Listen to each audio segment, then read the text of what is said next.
അനശ്വരരായ ഒഞ്ചിയം രക്തസാക്ഷികളുടെ 78ാമത് രക്തസാക്ഷിത്വ ദിനാചരണം CPI നേതൃത്വത്തിൽ സമുചിതമായി ആചരിച്ചു. രക്തസാക്ഷികൾ വെടിയേറ്റ് വീണ ചെന്നാട്ട് താഴെയിൽ നിന്നും രക്തസാക്ഷികൾ അന്ത്യവിശ്രമം കൊള്ളുന്ന പുറങ്കര കടപ്പുറത്ത് രക്തസാക്ഷി പ്രതിജ്ഞയും അനുസ്മരണ യോഗവും ചേർന്നു.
കമ്മ്യൂണിസ്റ്റ് ധീരതയുടെ മറുവാക്ക് ഒഞ്ചിയം രക്തസാക്ഷികൾ ഇടമുറിയാത്ത സമരപഥങ്ങളിലെ തീക്കാറ്റായി ഇതൾ വിരിയുന്ന വീരേതിഹാസങ്ങളിലെ തുടിതാളമായി സമർപ്പിത ജീവിതത്തിന്റെ വിളക്കുമാടമായി നമുക്ക് മുമ്പേ നടന്നു നീങ്ങിയ പോരാട്ടവീറിന്റെ നേരവകാശികൾ ഒഞ്ചിയം രക്തസാക്ഷികൾ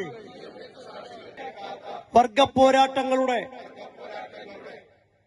മുന്നേറ്റത്തിന്റെ ചരിത്രമാണ്. CPM സംസ്ഥാന കമ്മിറ്റി അംഗം KK ലതിക, ജില്ലാ സെക്രട്ടേറിയറ്റ് അംഗം C Bhaskaran, R Gopalan, KP Bindu, EK Vijayan MLA, CPI ജില്ലാ സെക്രട്ടറി ഗവാസ്, സുരേഷ് ബാബു തുടങ്ങിയവർ സംസാരിച്ചു.